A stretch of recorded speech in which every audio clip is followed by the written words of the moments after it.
Well, kumusta kayo kakadwa? Kung kakalian, I hope nga set kayo nga nagawid. Dagiti na dumakada kayo kat nagawid ng tata o nabigat pa lang produce ti mga iwan tunggal may isa kada kayo. Anak ko na nga nag-record ito nga week kapusta. It's time for me to take a rest. Panunot and thank dagiti panunot mo kasat no iti turong iti biyag, relasyon tayo iti Apo, kanda iti ministry, kanda iti dumapay nga i-consider nga panunutan. But I can't tayo iti atidug nga holiday and ti kunada da iti kat Holy Week. Well, honestly, there's no such thing as Holy Week in the Bible. There's no such thing nga kuna tayo nga Holy Week nga na-mention iti Bible.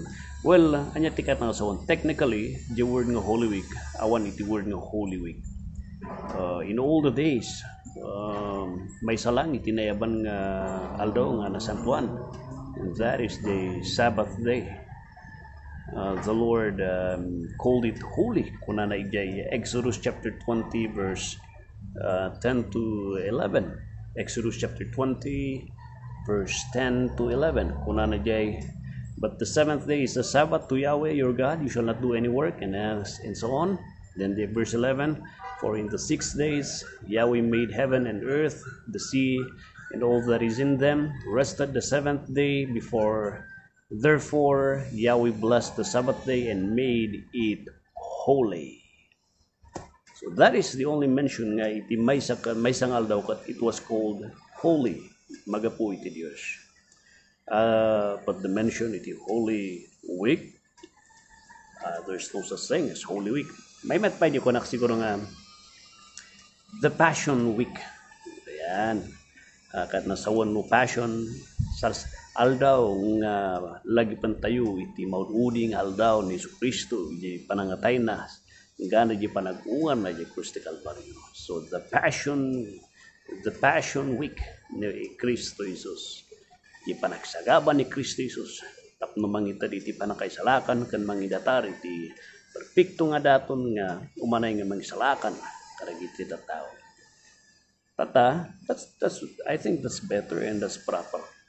Narigat mat no dito pay Trinity katik-tik ni kalanti kaduan. Mahanda nga patyan how much more correct dagiti nga terms.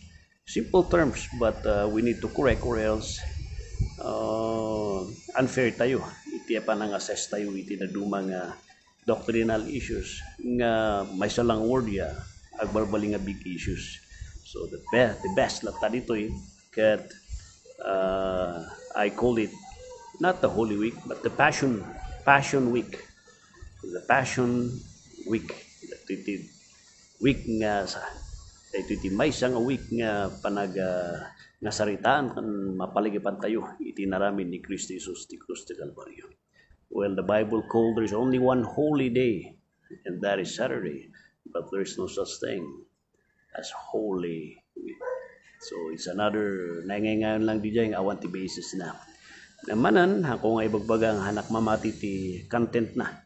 Mamatiak jay events nga napasamak dito But technically on the term Holy Week may bet kung ato latan week nga pananglagip may nga Domingo nga pananglagip itirigat kan padas ni Kristo nga ipakita na ti tao tapno makita may kantay tinamnama ti panangkaisalakan. And I hope and I pray na sayat kayo